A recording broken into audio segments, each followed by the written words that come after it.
Ladies and gentlemen, good afternoon. Welcome to the National Institute. On behalf of the director of the Institute, Mr. Taxiartkollas, and the Institute of Historical Studies, we welcome you to this. I'm really sorry that I have to say. I'm sorry I'm saying all this in Greek. It is a welcome on behalf of our director, Professor Taxiarchis Kollias, and the Institute for Historical Research of the National Hellenic Research Foundation. It is a great honor and pleasure as Institute to welcome, to work together with the Academy for Theological Studies of Volos and Dr. Pantelis Kalaitsidis, and the great team of the Academy of Volos. We are, instead of shrinking, we are trying to expand, we are trying to be more antagonistic, more open to the world. We are trying to establish international networks, to establish international cooperations on various aspects that pertain to our individual research, and it is within this framework that we welcome the cooperation with the Academy of Theological Studies of Volos, and of course we have the great honor to welcome today Professor Susan Harvey. I will refrain from saying anything about Professor Harvey because I will give the honor to Dr. Pantelis Kalaitsidis, as it is befitting actually. And I just want to say that I also welcome you as responsible, scientific responsible for the project that we started just in 2016 at the Institute. Title, Orality and Performance. And of course, we are particularly interested in the work that Susan Harvey has been doing all these years. No more talking. Thank you everyone for being here with us today, and I would especially like to thank the Volos Academy for Theological Study. Mr. Kalaitsidis, please take the floor and introduce Professor Harvey. Thank you, Nikki, for your kind words. A little bit exaggerated, but anyway, very much, most welcome.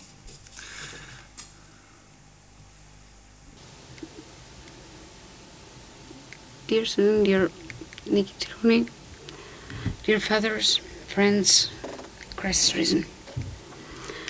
For the last 5 years, in May, thanks to the generous fund of the Orthodox Institute of Virginia for our foundation, the Academy of Theological Studies of Volos has the opportunity to organize an annual lecture with a very distinguished Orthodox personality from outside Greece.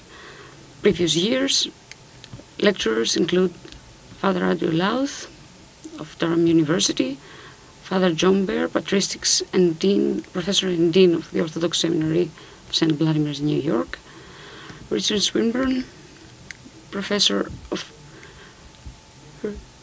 philosophy of religion in Oxford, and Aristotle Papanikolaou, professor at Fordham University in New York, and co-founder of the Center of Orthodox Christian Studies.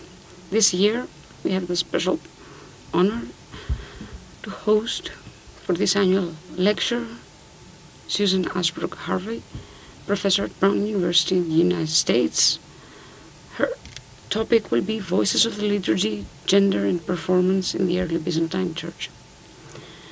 Our pleasure is even greater because in preparing for this lecture, we had the cooperation of the institutional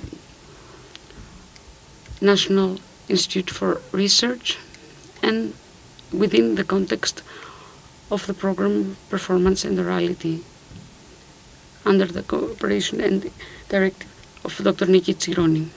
Dr. Susan Ashbrook Harvey is a professor of history at the University of Brown, Rhode Island. She specializes in history of early Christian centuries and Christianity of Byzantine and Syriac tradition. She's emeritus doctor at Greenwich at the University of Bern in Switzerland and at the University of Lund in Sweden, as well as former president of the Orthodox Association of the United States and member of North America Patristics Association. She has published very important research, Women in Early Christian History, Early Christian Hymnography, and Iology. She's co-author and co-edited some of the following books: Singing Salvation,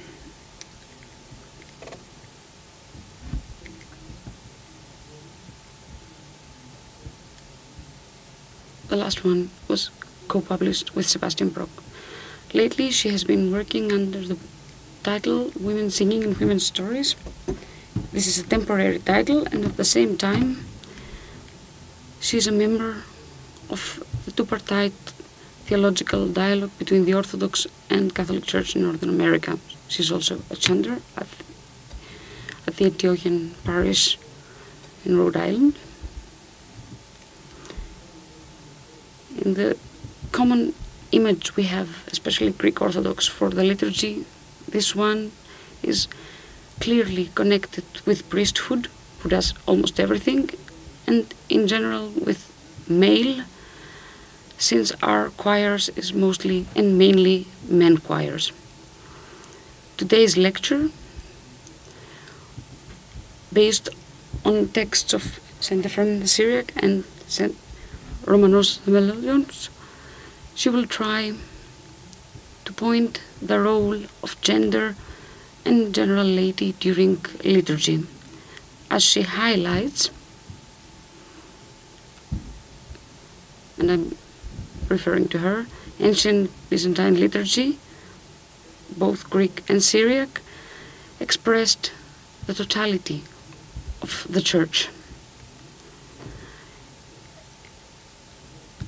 The choirs, on one hand, prayed, chanted, and preached, and the laity chanted the antiphona and taught the doctrine. Every voice was present: men, women, young, elderly, laity, and priesthood. Based on the hymns of St. Ephraim the Syriac and St. Romanos the Melodist and St. Jacob of Saruk, in this lecture she tries to investigate the different roles of these different voices within the liturgy. The most interesting part of this approach is without questionable very clear, so we will wait to hear what she says. Summing up, let me just thank everyone that contributed in this lecture, Professor Susan Ashbrook Harvey, for accepting our invitation and getting into the preparation of it. The people working here, and especially the director, Professor Taxiarchis Kollias, as well as the program Gender and Orality, Performance and Orality. The people working for the Academy, and especially Dr. Nikolaos Asproulis, who worked on the translation of the text. Finally, each and every one of you, that you are here supporting the work of Volos Academy for Theological Studies. Thank you very much.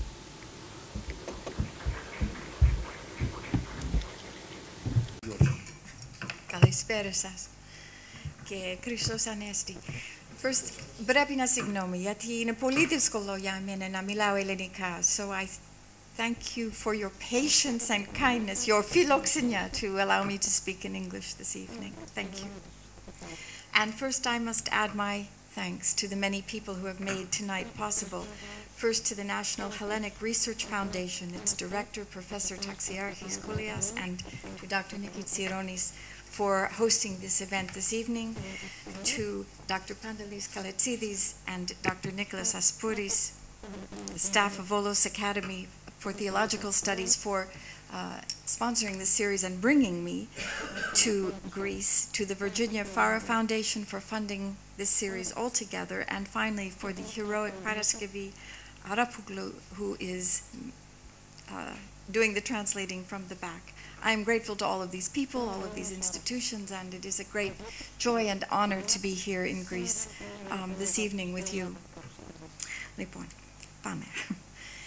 Tonight I will talk about the voices of the early Byzantine liturgy. As you well know, many voices comprise an Orthodox liturgy, for every person present is a participant. In the early Byzantine world, bishops, priests, deacons, subdeacons, chanters, choirs, consecrated virgins, blessed widows, monks, nuns, and laity all contributed their voices to liturgy. Singing, chanting, intoning, proclaiming, teaching, responding, praying, confessing, supplicating, and glorifying. As you know from your own experiences, these voices surely sang in rich musical harmony and expression. In what follows, I focus on the meaning, the purpose, the work of voices in liturgy. And by this I mean liturgy in its largest sense, not only the divine liturgy of Sunday mornings, but the entire web of services that constituted the life of the worshiping community. How were the different voices of liturgy sounded and heard? How and why were they valued? How was gender a component, and with what authority? How did the context of liturgical performance contribute to the meaning of their sound? I will argue that for the early Byzantine Christians, liturgical voices carried ethical and epistemological significance, both to direct towards moral formation and also a particular kind of knowledge that could be transformative of the individual believer and also of the community as a whole. One thing we know about the early Christians is that they sang. Hymns and poetic prayers are embedded throughout the New Testament writings, as are references to singing whenever Christians gathered in worship, whether Jesus with his disciples in the Last Supper, or Paul and Silas in prison, in Thyatira, or the letters of St. Paul to different churches, or the visions of the life to come in the book of Revelation. In the letter to the Colossians, the faithful are exhorted, and I quote in English, to sing psalms and hymns and spiritual songs with thankfulness in your hearts to God. The singing of Christians was there from the start. Perhaps no one celebrated the sounding song of Christian worship like the 4th century hymnographer St. Ephrem the Syrian, who died in 373. In his nativity hymns, Ephrem exulted that the Nativity was a feast inviting every voice throughout the created order above and below to offer its joy. Humankind, angelic hosts, earth and heaven should all join their songs. I quote, "O people, sing praise on the feast, the firstborn of all feasts. Unveil, make joyful your face, O creation, on our feast. Sing, O church, with a voice. Heaven and earth sing in silence. Sing and confess the child who brought manumission for all. Come, all you mouths, pour out and become a type of water and wells of voices. Let the Spirit of truth come. Let her sing praise in all of us to the Father who redeemed us by his child." In Ephrem's hymns, the voices of heavenly worshipers thundered out, inviting and eliciting the voices of earthly ones. In performance, this dialogue of singers calling others to song was echoed by the manner of hymnic exchange. For Ephrem's verses were punctuated in each hymn by the short repeated refrains the congregation would sing in response. In Nativity 6, for example, Ephrem described those who sang forth at Christ's birth. I quote, "All of creation became mouths and cried out above him." To which the congregation replied, "Praise to you, Son of the Most High, who put on our body." Ephrem delighted to name the voices of those who sang in festal praise, voices of the heavenly hosts, voices of the natural world, voices of people. Among his favorite were those of the virgin women's choirs who performed his hymns. For example, in Nativity 22, he sings, and I quote, "Let chaste women praise that pure Mary, since in their mother Eve their disgrace was great. Behold, in Mary their sister, their triumph is magnified. Blessed is he who shone forth from them." Syriac churches were distinctive in the early Byzantine world for institutionalizing women's liturgical choirs. Syriac tradition held that Ephraim himself established the practice of these choirs, and certainly his hymns celebrated their singing as a notable part of liturgical performance. His verses granted female voices a prominence both of sound and of content. For naming liturgical voices was a way of indicating their worth. In his second hymn on the resurrection, Ephraim exclaimed, and I quote, "This joyful festival of Pascha is entirely made up of tongues and voices, innocent young women and men sounding like trumpets and horns, while infant girls and boys resemble harps and lyres.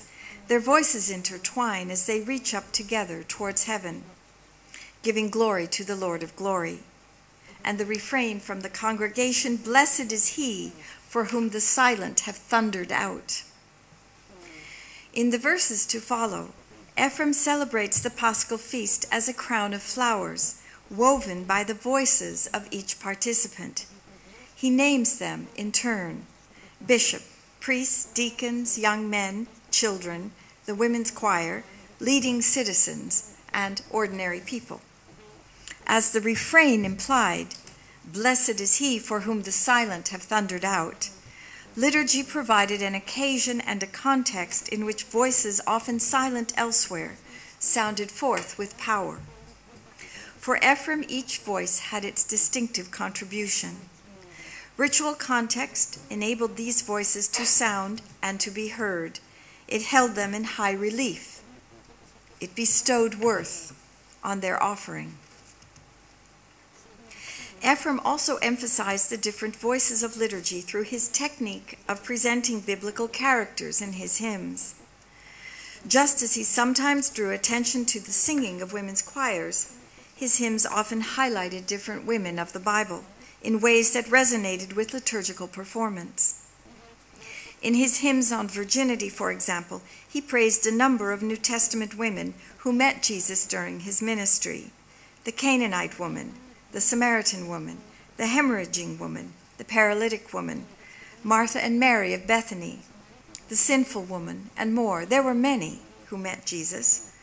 Ephraim's hymns present these biblical characters as women who most often approached Jesus by shouting their needs, calling out with a loud voice, thundering, bellowing, unashamed, with bold voices. Thus Ephraim sings to Martha.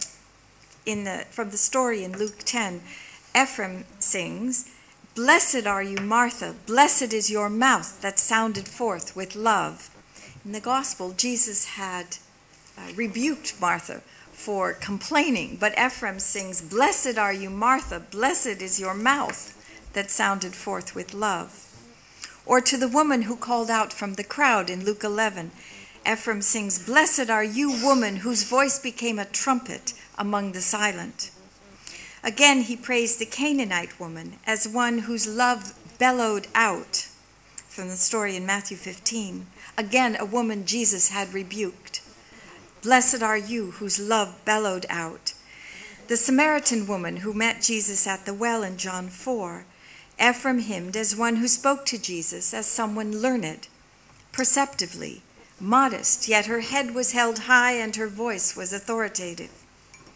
These characterizations of the voices of biblical women had their counterpart in the voices of the women's choirs, who sang these very hymns.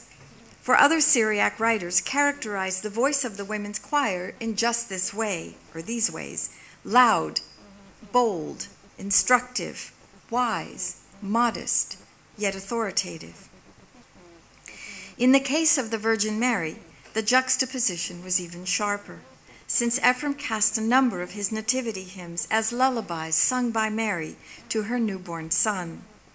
Performed by women's choirs, Mary's voice rang out from the imagined biblical past into the concrete liturgical present, a vibrant, resounding presence amidst the gathered church as they joined in responsive refrains. Such joining of biblical and liturgical voices opened visibility on members of the civic community not often seen or heard in our ancient historical sources, and not only the women. In Ephraim's nativity hymns, for example, Mary sings her wonders at God's choice. For she and Joseph are poor, and Jesus was born in the dirt squalor of a cave. Repeatedly, her voice sings of her suffering as a poor unwed mother from a lowly backwater town, a woman scorned and ridiculed, a woman reviled. By such characterizations, Ephraim turned his congregation's eyes to consider their own civic community, its suffering, its poor and downtrodden. Sung by women's choirs, the images shimmered into bright view. These voices turned the attention of the worshiping community to the voices of those they often did not or would not hear. Moreover, liturgy provided a particular space, a specific location for these voices. Its ritual defined a context of divinely sanctioned authority by which to sound and to hear them, an authority that stood outside of, yet in relation to the context of mundane, secular, ordinary life. Jacob of Sarug, who died in 521, was the Syriac theologian whose liturgical poetry lifted Ephraim's model of women's voices to the highest level of theological reflection. In verse homilies that he intoned or chanted, Jacob preached at length about the women's choirs and why their voices mattered. With dramatic force, he addressed the women of the church, I quote, "Until now, your gender was brought low because of Eve. But from now on, it is restored by Mary to sing Alleluia. Uncover your faces to sing praise without shame to the one who granted you freedom of speech by his birth." Jacob, in fact, declared that women's choirs performed a sacred ministry of teaching. For the hymns that they sang, mandated by ecclesiastical canons beginning in the 5th century, were the hymns that taught the doctrinal truth of the church. Jacob marked the significance of this work with frank clarity.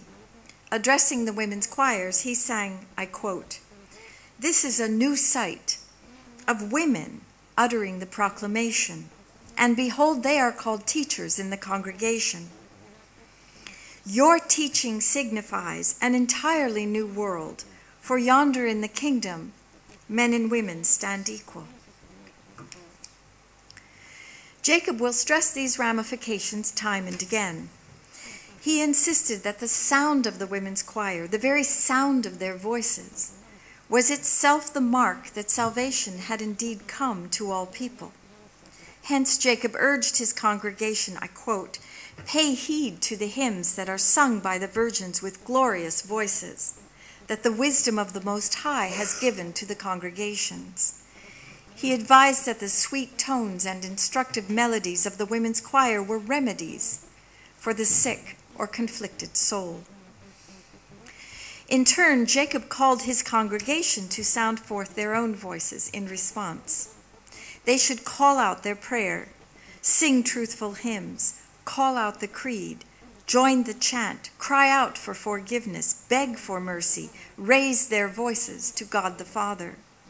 All this, Jacob intoned, must be done out loud, with boldness of speech and force of voice in the liturgy as it moved through its course. One must sing forth boldly, and one must be heard to do so. One's voice in the liturgy must be heard by Satan, who will be diminished with shame. It must be heard by a city filled with heretics and slackers who will hear the truth through your voice. It must be heard by the church, who sing together with strength, and by God, who will hear one's devotion with mercy and compassion. It must be heard by one's own self to hear one's true identity.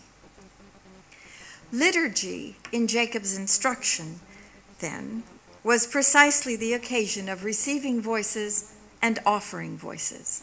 I quote, "Behold, all voices from all tongues are singing your praise, O Lord. You are blessed by all. To you is praise from every tongue."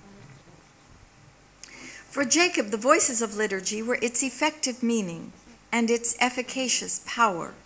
I quote, "And voices upon voices crowd around Christ from every side. The voices of nations who clap their hands to give praise, and the voice of handmaids grouped in choirs to make a joyful noise. The voice of churches who sing praise with their harps, and the voice of monasteries who make a joyful noise to him with their alleluias. The voice of priests who consecrate him with gentle waving of their hands, and the voice of saints who praise him from every place. The voice of men who sing praises with their tongues, and the voice of women who exalt him with their hymns. The voice of children who repeat before him. The voice of teachers who set their knowledge in array before him. For praise of the Father, the Son wakens all creation." For Ephraim and Jacob and other Syriac theologians, liturgy gave a voice to those who were often voiceless in our historical record, whether by gender, by age, by social rank, or status. This quality of liturgy was especially demonstrated by the prominent role of the Syriac women's choirs, a role highlighted when set together with biblical models that presented women's voices as powerful, meaningful, authoritative, and truthful. Voices singing and sung in liturgy, a context of sacred authority, divine presence, and majestic social meaning. Byzantine tradition did not, unlike the Syriac, enshrine a liturgical practice of women's choirs in its ecclesiastical canons, nor its liturgical commentaries. Yet early Byzantine sources often mention women's choirs, choirs of nuns or consecrated virgins, participating in liturgical events. The Pilgrimageria mentions choirs of male and female ascetics who sang at daily morning and evening prayers in the Church of the Anastasis in Jerusalem. Choirs of virgins accompanied the transference of relics from churches to shrines or through city streets. They sang at important funerals. They joined public processions at festal celebrations or of protest against heresy or impiety. Such choirs are mentioned in passing in occasional sermons. Later, there are sources that mention the Mirophores who sang at the Paschal celebration in Constantinople. Double choirs of men and women performed at the shrine of St. Demetrius in Thessaloniki and in Constantinople under the Emperor Alexius I.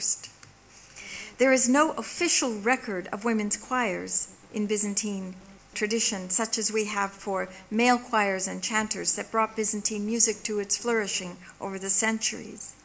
But the sound of women's liturgical singing has left sure traces in our sources. I would suggest that we can also hear women's voices and the voice of the larger congregation by other means. A different perspective, complementary to the collective view celebrated by Ephraim and Jacob, is offered in the Kontakia of St. Romanos the Melodist, who lived in the 6th century. To be sure, Romanos summoned the church as a whole to song. I quote, "Let the angelic choir be amazed at the wonder, and let us mortal shout our hymns of praise," he sang in the prelude to the Kontakion on the meeting of our Lord. And such rousing calls often sound in his verses. "Come, let us all sing," or "Come, let us all praise." But even as Romanos summoned the congregation to join him in the refrains of his verses, he used the verses to turn to inward voices, to inquiring and faithful hearts. The Kontakia of Romanos tell the stories of the Bible as narrative dramas. In each Kontakion, in English we call these sung sermons, Romanos pondered a biblical story by contemplating the characters, their thoughts, their inner motivations. His verses tell us exactly this. when singing of the sinful woman. He chants, I quote, "I would like to search the mind of this wise woman, the sinful woman, to know how Jesus came to shine in her." The characters provided him with models of faith, expressed through models of stance or posture, and model words to be used to search his own heart and those of his congregation as well. For example, in the Kontakion on the hemorrhaging woman, this is the woman who came to touch the hem of Jesus' garment, Romanos begins by taking the woman's position as she fell prostrate before her Lord and reached out to the hem of his garment in distress. In that posture, at once a position of worship and of supplication, he sings out the refrain, "Savior, save me." The refrain is his own cry to God. Then, as the Kontakion proceeds to tell its story, this same refrain will be sung as the cry of the woman herself as she approaches Christ, "Savior, save me."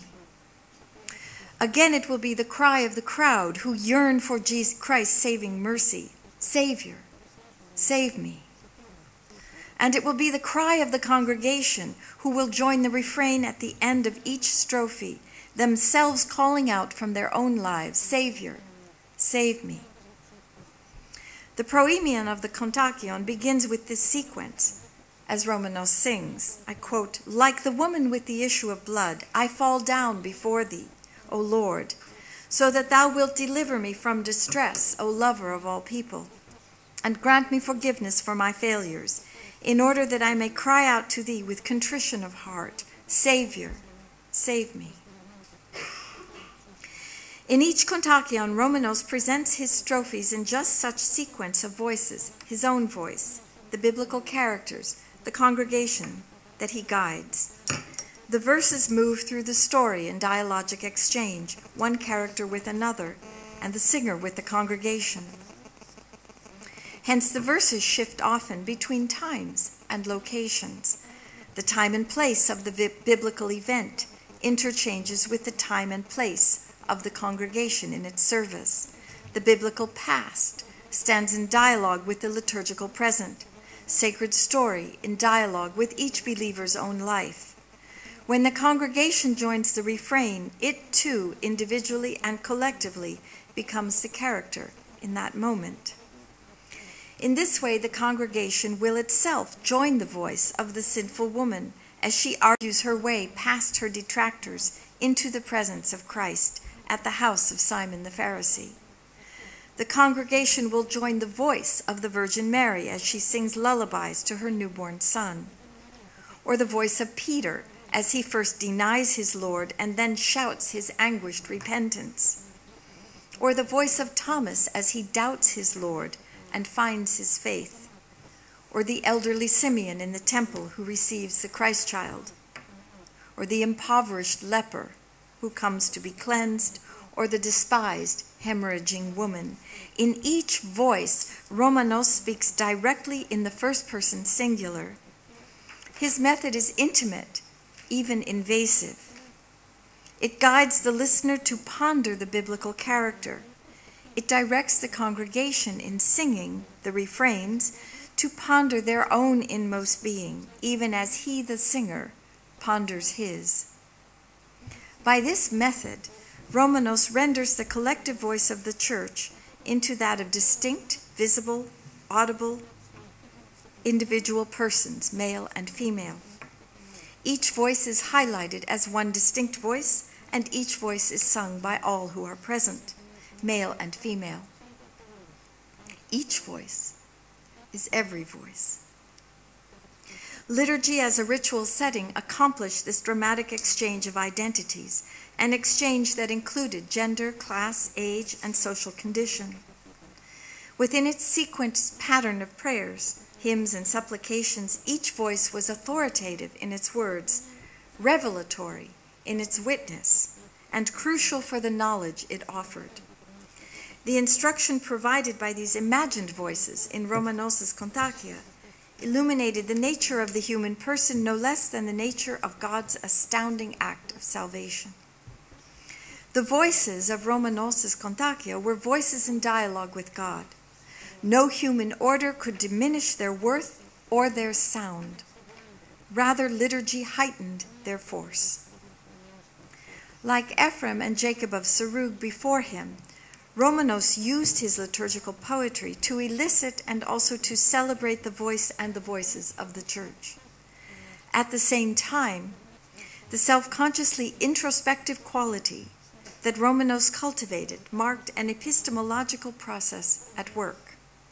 Knowledge of God and knowledge of self were gained from the process of hearing the voice of the singer and the biblical voices that he sang. Furthermore, one gained knowledge by offering one's own voice in response. In profoundly concrete terms, this was also the epistemological process of the liturgy itself. One sees this perhaps most clearly in Romanos' famed sixth Kontakion on the resurrection. In Resurrection 6, Romanos sings the story of the myrrh-bearing women who find the empty tomb on Easter morning. This is the very Sunday, I think this coming Sunday, the myrrh-bearing women. His story follows their journey to the tomb, their dismay at its disarray, the anguished quest of Mary Magdalene that brings her face to face with the risen Lord, their joyful proclamations as Mary informs the women and the women inform the disciples that the Lord is risen. With lyrical brilliance, Romanos' Kontakion presents this narrative in parallel to its liturgical performance. In the Kontakion, the characters process from place to place. They sing a dialogue of antiphonal shouts of prayer and supplication, confession, first in sorrow, then in joy. These are the very movements that will then happen in the liturgy.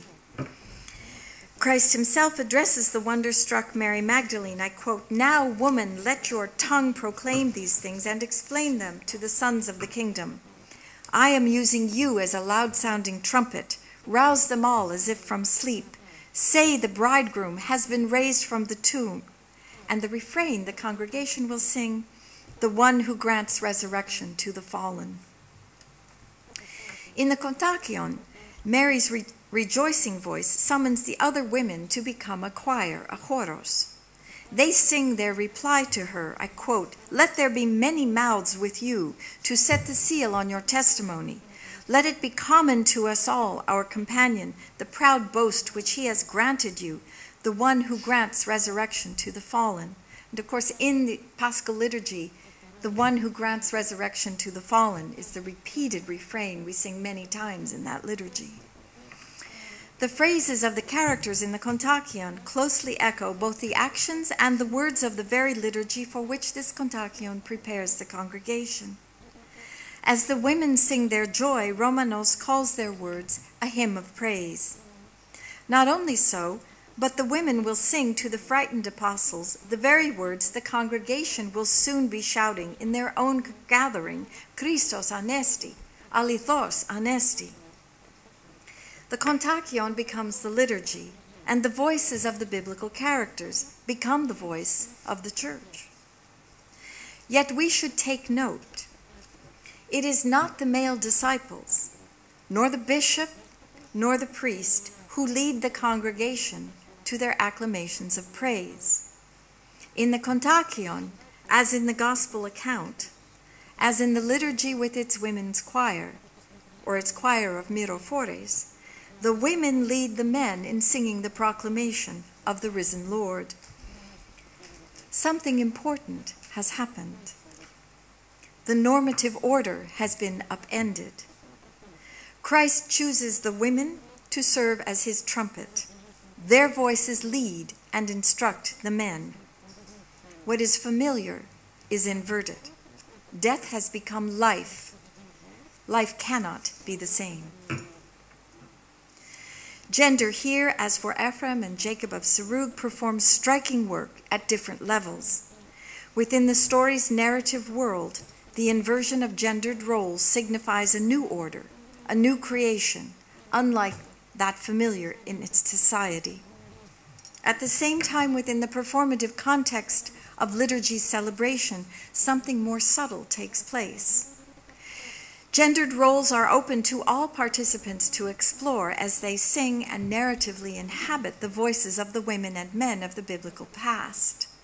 Each signifies important instruction about place, role, stance, purpose, and God's intention. Yet within the full script of the liturgy, normative order will be restored and reinscribed. Bishops and clergy will resume their leadership. Choirs and chanters will stand back. Laity will resume their place. At this dramatic culmination of collective praise, Romanos turns in the final strophe of Resurrection 6 to end the kontakion by returning each voice to its own singer. I quote, "My Father, holy and compassionate, may your name be ever hallowed by my mouth and by my lips, by my voice and by my song. Give me grace as I proclaim your hymns, for you can do so, who grants resurrection to the fallen."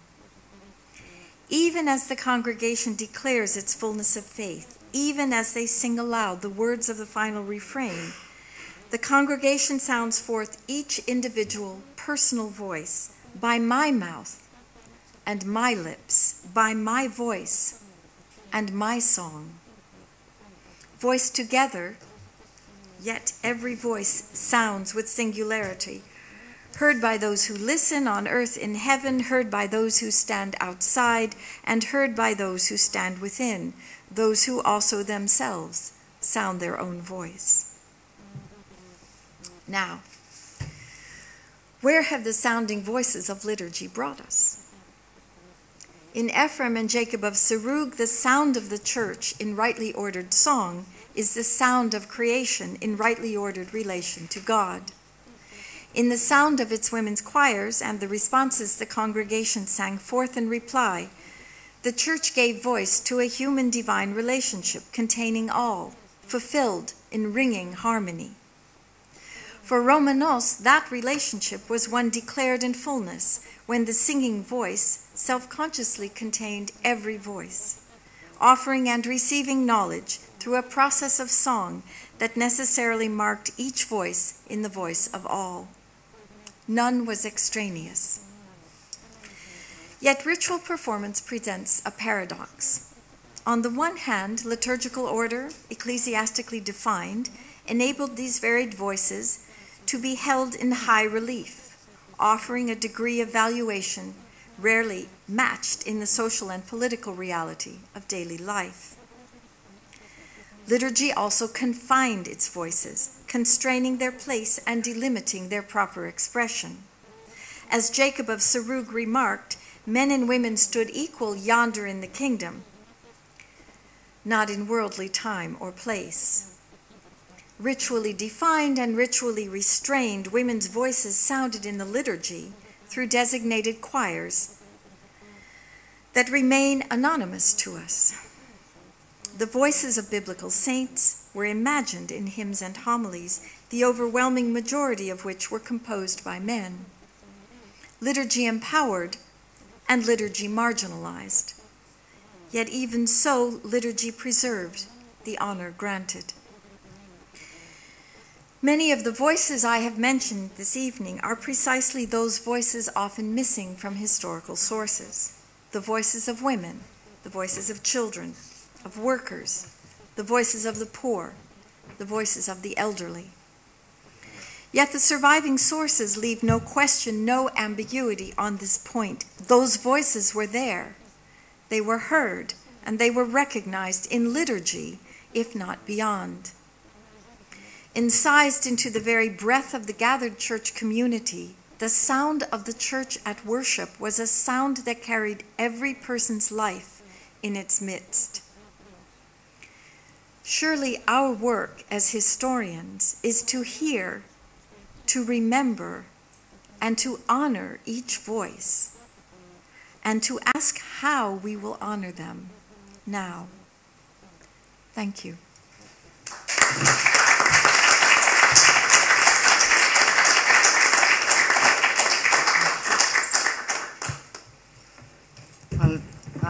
Thank you very, very much, Susan, for this extremely insightful talk and for bringing food for thought, really. I think that it was an extremely stimulating paper. And I think that Dr. Kalaitidis will allow us some time for questions. Is that so? Of course.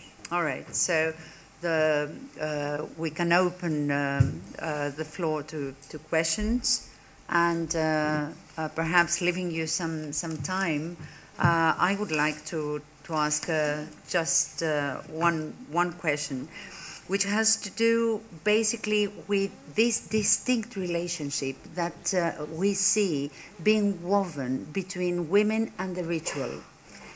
Ancient societies were living on the ritual. It was their main way, and anthropological studies show this very distinct relationship between society and the importance of the ritual for various purposes.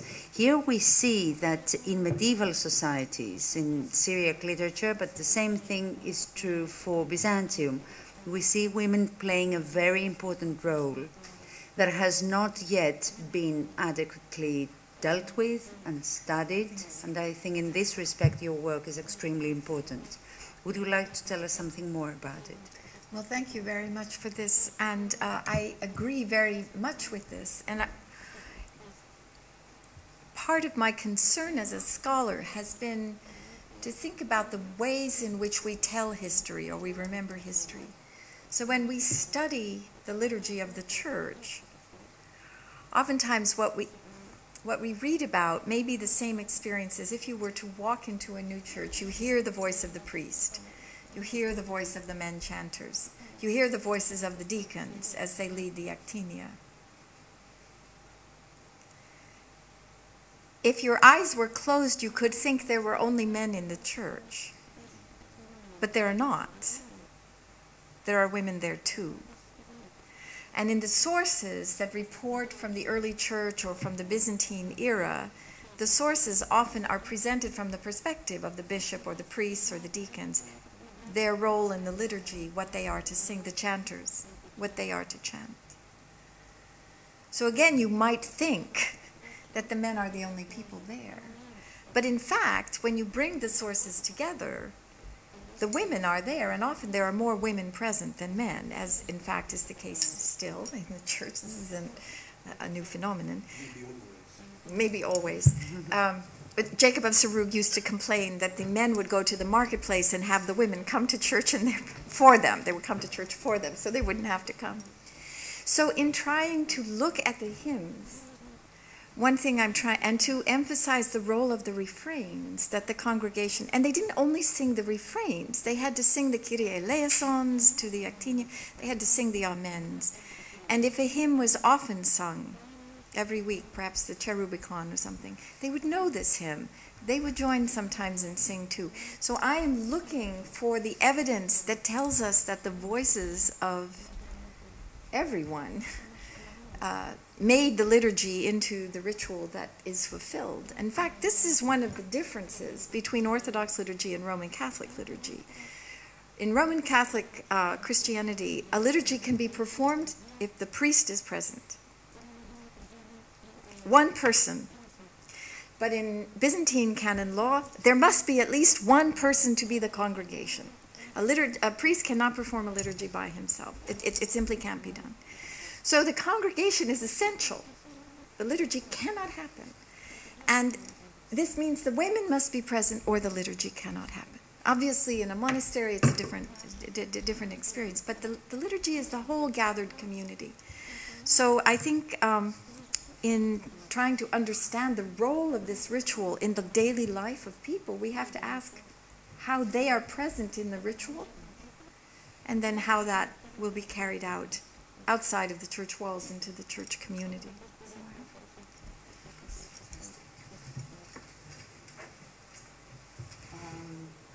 We can take questions from the floor, otherwise I will carry on.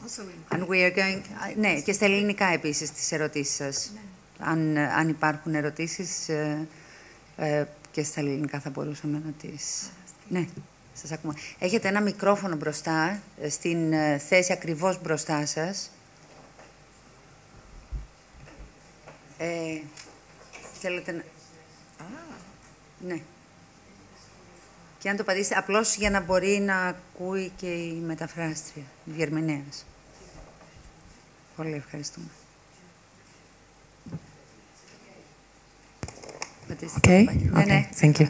Professor Harvey, thank you very much for this very interesting and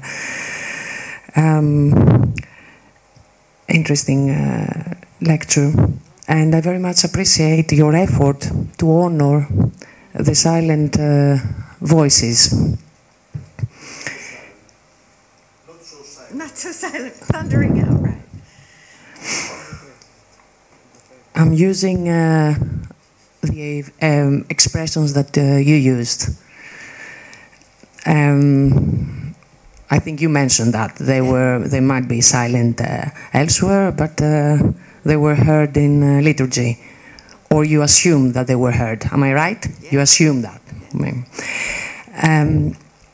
I wanted to ask you your opinion about what you said about Jacob, and he spoke about the efficacy of these women's choirs. Am I right? That, yes. If I understood it right. What did he mean by this efficacy? Was it a question of gender or a question of their virginity? What made the choir so, important? The fact that it was a women's choir, or was it a question of gender, or a question of their virginity? So here and what I mean by that is, was he really honoring their gender or their virginity? This is a very, very difficult tension in the text. I thank you very much for raising this point, because it's a very important one. The choirs were consecrated virgins. Okay. Although I have to say, sometimes they are simply referred to as virgins, and as is true elsewhere in other ancient sources, this could simply mean unmarried girls. It was the girls before they were married. We don't always know exactly what this word virgin referred to. Is it a social status? Is it a consecrated state? So there is that ambiguity in the sources. For example, now in the Syrian Orthodox Church, these choirs continue, and it's often the case that women are active in these choirs until they get married, and then when they have children, they don't have time to come out to the church at night. So you could say that although they no longer have a practice of the choirs being consecrated virgins, they do continue to have a practice of choirs largely of unmarried women, since that's the time of life women seem to have the most time to give to this. Does this same law applies to men? To men's choirs? Perhaps not. Perhaps not. But to come back to gender and Jacob's comment, this tension is very much there in the early church, without question, and I can't say that it isn't. But it's very striking, the language that he uses. He often says to men, you must fill your ears with the sound of these women. You must fill your ears with the sound of their voice. Ephraim uses the same phrases. So often you have someone like John Chrysostom saying, women, you taught badly once with Eve, now you must be silent, forever. John Chrysostom, the women's teacher must step down from the podium. You must stay silent. Whereas Jacob and Ephraim before him insist, and we have many Syriac hymns that talk about this. With Eve, women's voices were silent. With Mary, women's voices should be sounded forth. And there was debate and controversy. Jacob seems to speak so often about the importance of the sound of the women's choirs, because clearly they were being criticized for having them. A lot of people like to quote St. Paul's letter, 1 Corinthians, where he says women must keep silent in church. So many patristic authors say women must keep silent in church because that's what St. Paul said. And in this respect, the Syriac churches represent something very dramatic. Because there's a moment where these choirs begin in the 4th century and they continue. So I think, to be fair to the social moment of the 4th, the 5th, the 6th century, which is not our social moment, for these choirs to have a respectable place, the fact that they were constituted with consecrated virgins made them, gave them a place of special authority within the community. I think it's important that they were not nuns. These were not nuns. When convents began to be established, these choirs continued. Often the choir directors were deaconesses. We were talking the other day about deaconesses. Jacob is very explicit in a number of places where he speaks of this as a teaching ministry, and he uses a term for teacher, malfanyoto, that was a teacher of charismatic, of special authority. This is a term we use for very, very holy teachers. He uses for the choirs. And he talks about gender more than he talks about their virginity. So I think the virginity is almost a social necessity, whereas I think he is trying to highlight an eschatological sensibility. Thank you very much. But I thank you for bringing this up, because I won't defend the tension that's there.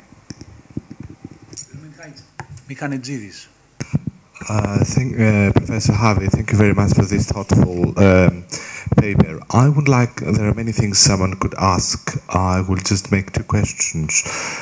We observe a certain clericalization and masculinization, so to say, of the liturgy and of the overall ecclesiastical organization. Where should we ascribe this clericalization and masculinization, given the fact that, you know, you give us a different reality in the primitive, from the primitive sources? And the second question is, if we are supposed to reform nowadays our liturgy in a way, try to reform it, although it has become too static and very difficult and very hard to reform it in whatever sense. What could we where could we get inspiration from to make the role of women and of the lay people again, you know, visible within our liturgical practices, given the fact that we still continue to be very clerical and very masculine in a way? So you are asking about opposite ends of the historical trajectory. Yes. Scholars of the early church often make the point that in the 1st, the 2nd, the 3rd century, we have much more evidence of women's leadership roles and a much more active, one might almost call it a certain congregationalism, especially in the very early church. I mean, if a church is the people who gather in your house, and Paul writes in his letters, everybody brings something. Everybody brings something. Somebody brings a hymn, somebody brings a song, somebody brings a prayer, everybody brings something. That's a liturgy everybody does. So that's a very collective sharing of authority and sharing of process. And we see, of course, a very conservative trend as we move towards closer to the 4th century. As the church becomes legal, as it gains a strong place in Roman society over the course of the 4th century, you really see this standardization. The ecumenical councils begin in 325 with the Council of Nicaea, and you want churches to begin to be doing the same things. No matter which part of the empire you're in, you should all be doing the same liturgy, you should have the same structure, you should have the same patterns. And that's the moment at which you see this kind of real entrenchment of professionalization of these roles. We have a lot of evidence earlier, but there's also a great deal of fluidity earlier. But it seems to me a mistake to let that moment of professionalization, which is huge, admittedly, become the entire story. Because that's when you write everybody else out of the picture. So if you're going to read an author like Eusebius, or if you're going to read the church canons or the liturgical commentaries, the other voices disappear. So then you must make the effort to go into other kinds of historical sources to bring a fuller picture back in, because I do think it's deceptive. I think it gives an unbalanced picture. I think women continue to have more of a role and to play more of a role than the history books often tell. So part of an agenda that I've had for a long time is to try to wrestle with the way we remember history and what we count and include in the history that we tell. So that's for the ancient world. There's no question that there is that trajectory, and there's no question that at certain points of history it has been more oppressive than at other points. And the other place maybe to keep in mind here is that what is said, especially what is said by people at the top of the hierarchy, by bishops, and what is happening at the local parish level can be very different things, both in the past and now. You know, bishops could meet in council and pass rules, but in your little local village church, did you know what those rules were? Did you care? If you needed somebody to be chanting the Orthros, and your psaltiste was sick, and the priest had a daughter or a wife who could come and sing, they came to sing. But that's not written in the commentary. But local practice could be very, very different then and now. So let me now come back to now. So this is actually, this is the problem of people like Dr. Kalaitzidis who worry about the modern world. I'm an ancient historian. But again, I think this varies dramatically depending on which parish you are in. So in the United States, which is the place that I know, we still have Greek parishes that don't allow women to sing, to be chanters or to be in the choir. Although we also have Greek parishes that do allow women to be chanters or sing in the choir. I'm in an Antiochian parish where when I joined this parish 30 years ago, we had both men and women chanters in the chanter stand. Some years later, we had only men for a while because people had moved away or somebody was sick, or we had a period where there were only men. At the moment, we have 3 chanters, we're all women. Happens to be how it is at our moment, and we have a mixed choir. That's our local church. It varies dramatically. And at least in the United States, one thing that we're seeing insofar as there's an interest in liturgical renewal is the encouragement of congregational singing and the encouragement of women as chanters and choir members and choir directors. And that's one of the ways that laity are being encouraged to participate and take a role. And it is a very different experience when you walk into a church and you hear the congregation singing the responses, not just the choir or not just the chanters. And you walk into a church where the congregation sings nothing and everything is coming from the front. This is an entirely different experience of the liturgy. And sometimes I like visiting different churches so that I can just collect different sound experiences. But at least in the United States, this is one of the ways in which there's an active cultivation going on. Now, there are many other ways to cultivate. There are many ways people can have leadership and many roles that one can play in a church community. And the more that these other roles are stressed, the more that the leadership or the authority of the bishop or the priest is contextualized as one kind of authority amidst a mosaic of authorities. And I think that's the picture I think we need to seek or see more of. Thank you for that. Sorry, does has something to do with the fact, because you are referring to the United States very often. as your experience. What I know. Of course. But does has something to do with the fact that in the United States there is, let's say, more strong participatory culture in the political or social level? Do you think we have a... Just a question, I don't know. Just I wonder. Well, it's possible.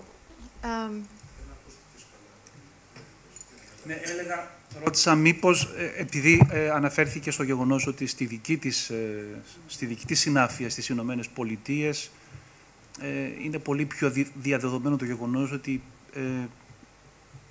μετέχουν περισσότεροι στα ψαλόμενα και στα δρώμενα και γυναίκες πολύ συχνά. Και μάλιστα ανέφερε την... Perhaps also in the United States because we have such a strong Protestant culture. Και ρώτησα αν αυτό έχει να κάνει κάτι με την κουλτούρα των Ηνωμένων Πολιτειών, με τη συμμετοχικότητα που είναι πολύ πιο έντονη και στο κοινωνικό και στο πολιτικό επίπεδο στις Ηνωμένες Πολιτείες. Ως υπόθεση εργασίας. Δεν έχω την απάντηση. Όμως και στην Αγγλία το ίδιο πράγμα έχουμε. Δεν σας ακούμε? Το μικρόφωνο. Ναι. The Slavic tradition has also a greater participatory role for women, especially in choirs, also because of the polyphonic system. Right. But even in the Greek church in England, for example, both in Oxford and London, we have women participating in the choir, and we didn't have any reactions, as far as I can remember, at least. And there are some new, or there's a sort of, what's the word I want? There's a growth of women's choirs here in Greece, I have discovered in these days while I've been visiting. So in Volos, you have a wonderful women's choir, Dr. Sevi Mezadis. In addition to things like the nuns of Ormelia, who have gained a certain reputation for their singing, their distinctive singing. So I think there's interest. There seems to be, at least people have been telling me, as I've been traveling this past few days, of this emergence of women's choirs, both in liturgy, but also as concert performers. And that, to me, is an exciting sign.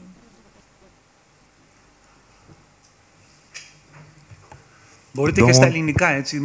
Παρακαλώ, μην διστάζετε. I don't want to monopolize the questions, but I just have a thought. Could we ascribe the gradual disappearance of women from singing also to the contact of Eastern Christianity with Islam?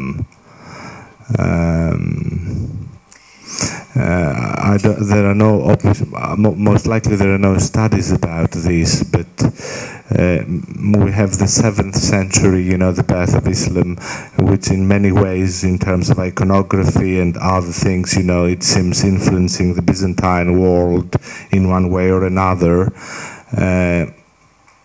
If we suppose that women's role was more visual during the 4th and 5th and 6th centuries, and if that gradually began disappearing from the 7th century onwards, this coincides with the appearance of Islam and a more conservative and a more anti-women, so to say, attitude. Could we make a linkage with this? I would be very careful about whether we could make that linkage and how we would make it. So Syriac Christians were conquered under Islam from the 7th century. They have been under Islamic domination since then. And it is true that we have a loss in the sources of attention to women, and certainly women's monasticism seems to disappear under Islam. And then in the 20th century, it's very interesting. I mean, I'm writing a book about these women's choirs, and I struggle to find evidence. I mean, just even the smallest shred of evidence. And I can build a consistent record from the 4th to the 10th century, and then there's silence for 1,000 years. And then in the 20th century, late in the 20th century, the women's choirs appear and are cultivated. And somewhere around 2000 in Europe, the diaspora communities in Germany and Sweden began to hold annual contests to see who has the best women's choir in their parish. And, it flourishes. So 1,000 years of silence in the sources does not mean 1,000 years of silence. It just means the sources that we have, and what sources survived in such devastating war conditions that have characterized the Syriac Christians for many centuries, isn't the whole story. And in Byzantium, the big difference, this is an interesting difference. In the early 5th century, in Syriac church canons, you get these canons that say every village, town, and city church must have a women's choir. The women's choir must sing the doctrinal hymns. The boys' choir must sing the psalms. The boys' choir must sing the Alleluias. The women's choir must sing the doctrinal. We have these canons that designate the role. So that's very important. That's very important evidence. We have no evidence like this, obviously, in Byzantine canon law. Nothing. We have a fair amount of evidence about men's choirs and men's chant. They had special hats, they had special armbands, there were names for the different roles that the men chanters had. So we have they had a salary. We have all this evidence about the men. But throughout Byzantine history, we continue to have references to choirs of nuns singing in liturgies, the double choir of men and women at St. Demetrius in Thessaloniki, 12th century. Alexius Comnenus I established a double choir of men and women. But we continue to have these references to women singing through Byzantine history. It doesn't get into canon law, but it continues to be there. So I don't think there's Islamic silencing going on. After the fall of Constantinople, the years of the Ottoman domination, perhaps. But in the United States, now, if you have Greek Orthodox churches where women are not supposed to be chanters, we're not under Islamic domination. The United States is dominated by many things, but that's not one. So I think social conditions change. They change dramatically in time and place. I think local circumstances, enormous differences can depend simply on who the priest is or who the bishop is. So I think we should be wary. I do think, of course, that the arrival of Islam is a huge impact on Eastern Christianity because we live together. But I would be wary of saying that this accounts for, Islam wasn't there in the 4th century with the professionalization that you were talking. One does not need Islam in order to oppress women. We have plenty of evidence for the oppression of women without Islam. So I just would be wary of that as a factor. I think. Another question. Kyrie Kalajiri? Please. Yes, sure. Sure. Thank you. It's okay. This is a great pleasure to be here this evening and to hear your word. In the early times after the Christ was resurrected to the Father, women played numerous roles. Apart from what we hear and read in the New Testament, the women that were ill, the women that came forth and poured the oils over the head of the Christ, the washing of the feet. We have St. Paul, Phoebe Cancrea, an emissary, went to Rome. She spoke for Paul. He praised her. Mm-hmm. We have the choirs and many roles. And then there was Philip, who had the 2 daughters. They were like female trumpets. They prophesied. Now, I'm not aware if there were others that prophesied. I do know of Philip's daughters. Maybe there were. There were many. There were many. So this was all part of the apostolic age. And then there's the silence on many fronts. Why? Why? it's not just because of the Islamic invasions and so. Why did everything so abruptly, possibly, stop with the 4th century and on? It begins earlier. It begins earlier.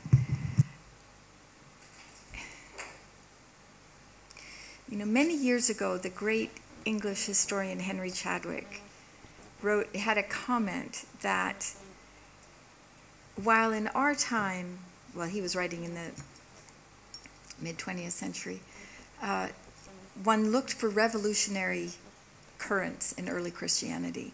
In the ancient world, one did not think in those terms. And so we have to be careful about how we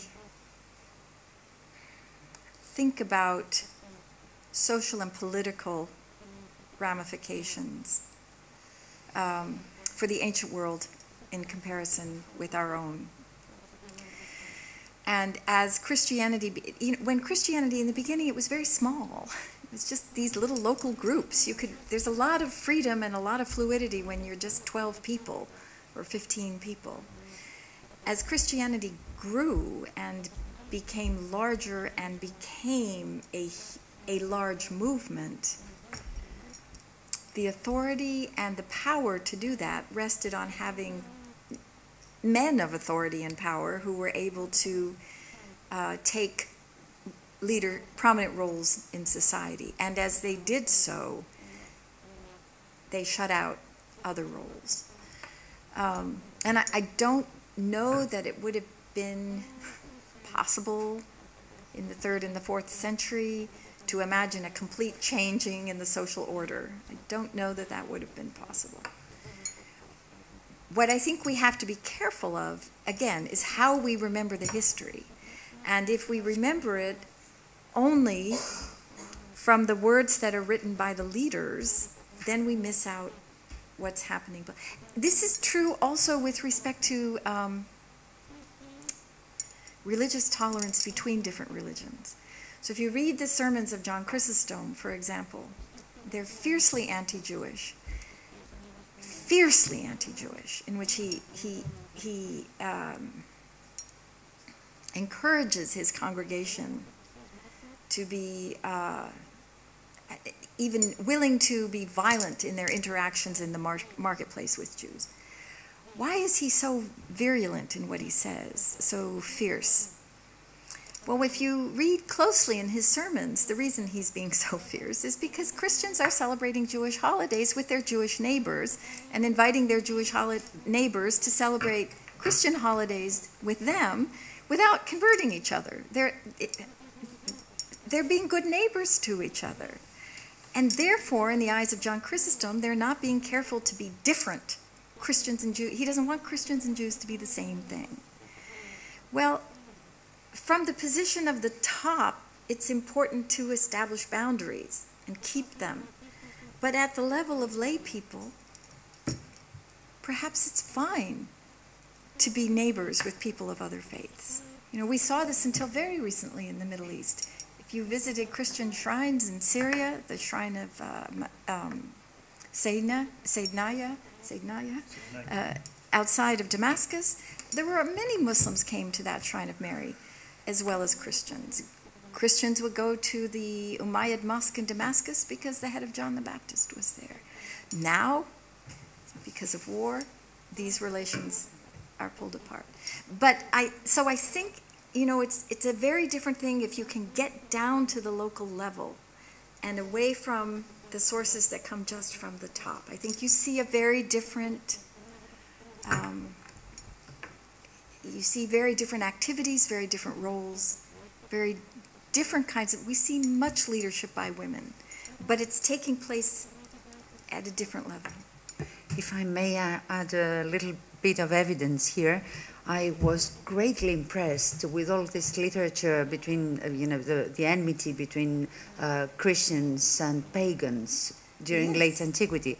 And then it was in the late 80s or something that Alison France has conducted excavations in Athens, and she found that in all the cemeteries there were Christians and pagans buried one right next to the other, proving exactly the point that you make, that there was no real tension and enmity, at least at the level of everyday life, but perhaps a lot of that was part of the discourse. Exactly, at the leadership, but not necessarily at the... And just another thing is that I found very, very interesting the point that you made, that there was a role there to be fulfilled. I am not sure that when we speak about women, it's only the physical aspects that we are referring to. I have the impression that two things. One, that in rituals, women participated, but of course we do not have any record of these rituals. They do not become sources that we can study today. That's one thing. And the second thing, that very often, I have a specific example in my mind, we find men playing the part of women, just like in ancient drama, we had men playing the part of women in the theatre. So I have in my mind George of Nicomedia, on whom I am working right now, and he is voicing the lament of the Mother of God, which is a female voice. He has abundance of ritual elements in there, but we have a man, a homilist, in the context of the great church of St. Sophia. So I gather that Romanos and Ephraim, on various occasions, they also have a female voice. Yes, very much so. And this is where, I mean, if you're in the context of monasteries, you're in a single-gendered world, perhaps. Although I don't think, until you had Mount Athos, and Syriac never had such, monasteries were always open, and still are to this day, for families to come and people to come. But when you're celebrating liturgy in the civic world, you have everybody there. You can't have only one gender, because everyone's there. The women are there, the children are there, and you have to include them, and you have to include their voices, or you're not representing the entire community. And that liturgy is supposed to be the fullness of the community. It's not some of the community. Salvation isn't for some people, right? It's for everyone. So that's... I would like to comment on that last part that gives us the reason to discuss, as it has been highlighted through the lecture in 2 or 3 points, that the liturgical practice of the Church gave voice to those who didn't have a voice, gave a role to those who didn't have a role. The issue is not that sometimes the discussion is focused mainly on whether we have women or not, women choirs or not. I think this is just a point, but as it has been mentioned, today we have women choirs in Slavic tradition, the Orthodox Finnish Church, the tradition of Greek Orthodox community of the Antiochian Patriarchate in Syria and Lebanon. We do have women choirs.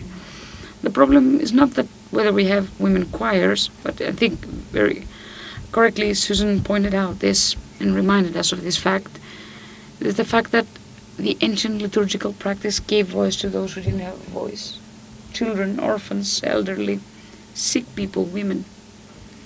And she just said that eloquently, the inclusiveness and collectivity of the liturgy. If a liturgy is not inclusive, if it excludes people, it's not a liturgy. This is the main point for us to think about and wonder about today's situation.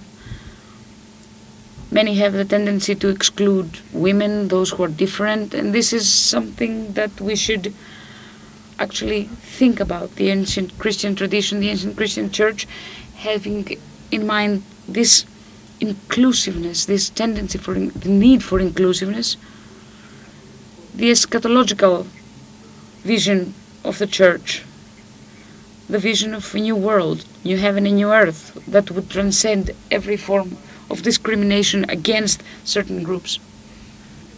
I think that this is the most important thing that we need to talk about today. We need this inclusiveness, especially as an Orthodox Church. And I think that having been affected throughout the ages of history, we have mostly adopted social patriarchal models, and we have sanctified them, so to say. We've given them a divine grace. Most of the times it is just a social construction, and we need to transcend this. Thank you. That's my comment. Thank you. And that is the most important comment. Thank you. Thank you. Ναι, μισό λεπτό. Να μιλήσει ο κύριος που είναι πίσω, γιατί δεν έχει μιλήσει καθόλου. Και μετά, αν μείνει χρόνος, ο κύριος δεν θα μιλήσει. Well, thank you for your talk. Just to follow on the last remarks, you referred to women's voice. What does this voice is constituted from, apart obviously from the fact of being enunciated by women or referring to women? What does it make a different voice, and how does this appear in the discourse of the liturgy? So I think we have thank you very much, different levels of voices, different types of voices. We have real women's voices when the women sing. We have imagined women's voices in the hymns and in the homilies when people inhabit the biblical stories and reimagine what was Mary thinking when the archangel came to speak with her, what was the sinful woman thinking as she washed the feet of Christ. These are imagined women's voices. Most often articulated by the men who wrote the hymns and the homilies that predominate in Byzantine tradition. Actually, Greek tradition has something very special that Syriac tradition does not, and that is that in Syriac tradition we know of no women hymn writers. You have, of course, Cassia, you sing the Cassiani, and there were others in Greek tradition, although that's the only one that is still performed and sung in the calendar. But you have it, and you have her name. I mean, it's not just that you have it. But there she is, imagining the sinful woman on that night in Holy Week. So we have real voices, we have imagined voices, we have performed voices, we have experienced voices. You could argue that the sung voice in liturgy is a particular ritual voice that is not the same voice that women have when they speak in conversation in their daily lives. The voice of the choir is not the same as the voice of the woman professor in from her professorial podium. You're right, there are these many different kinds and qualities of voices, and that's something I'm trying to think about as I work on these, and that's why it's not sufficient to me.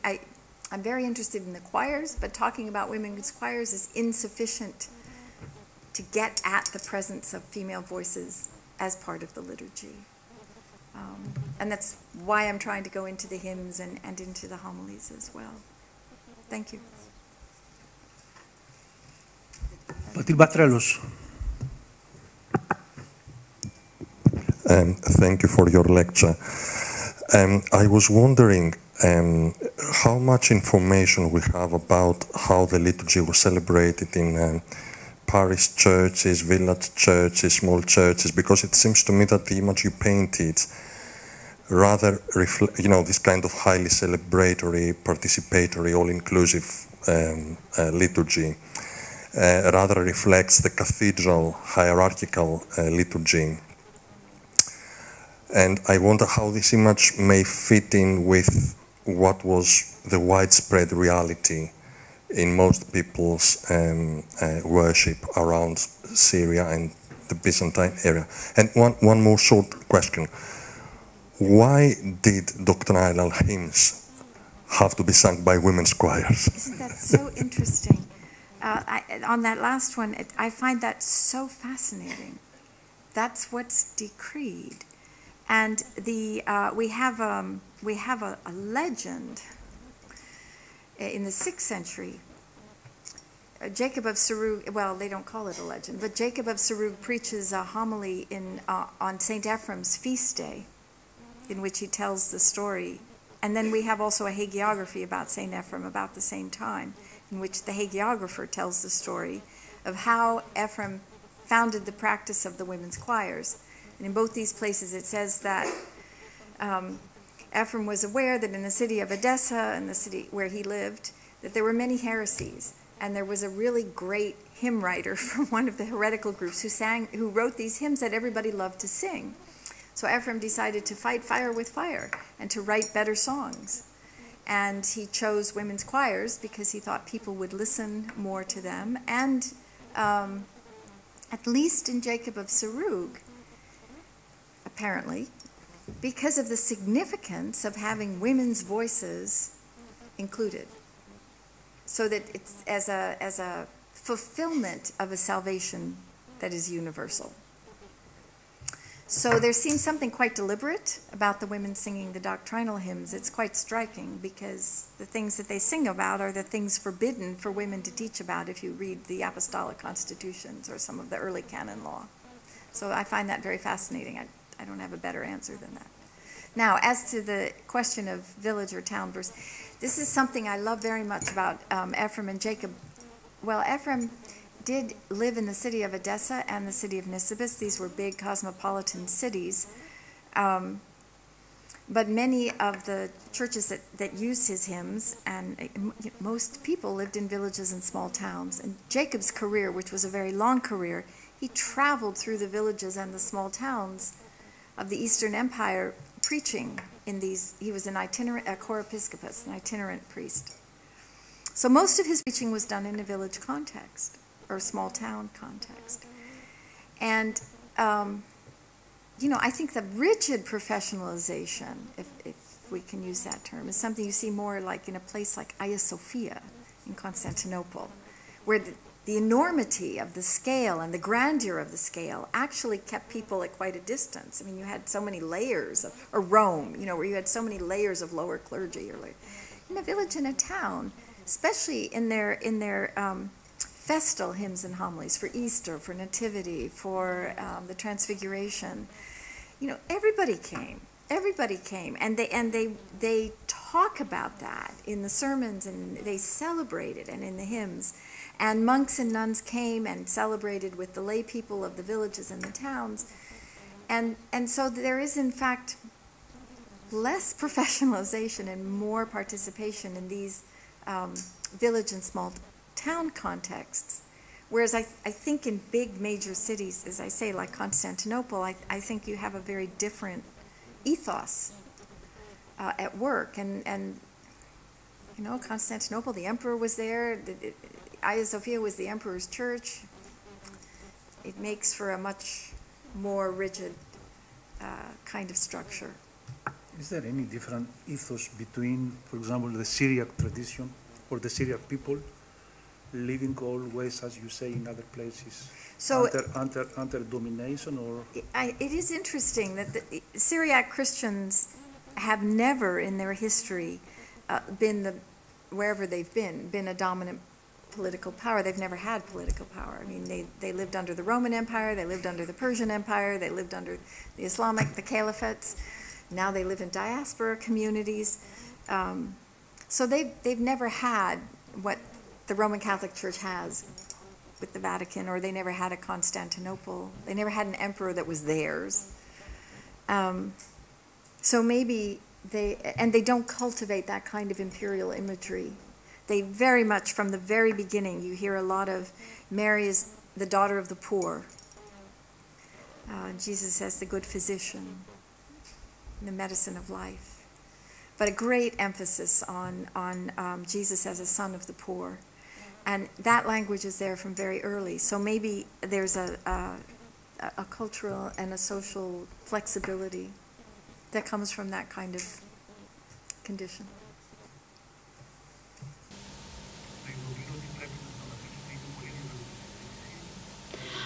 We need to stop. This is what I've been informed. Just let me allow closing up. I don't know whether Dr. Cironi has something to say. I would like to thank the presenter for this very interesting and inspired presentation, each and every one of you for the discussion, National Hellenic Research Foundation for giving the room, and let me just thank the ones that the Faro Foundation for funding, the Orthodox American Virginia Faro Foundation for funding this. Thank you very much.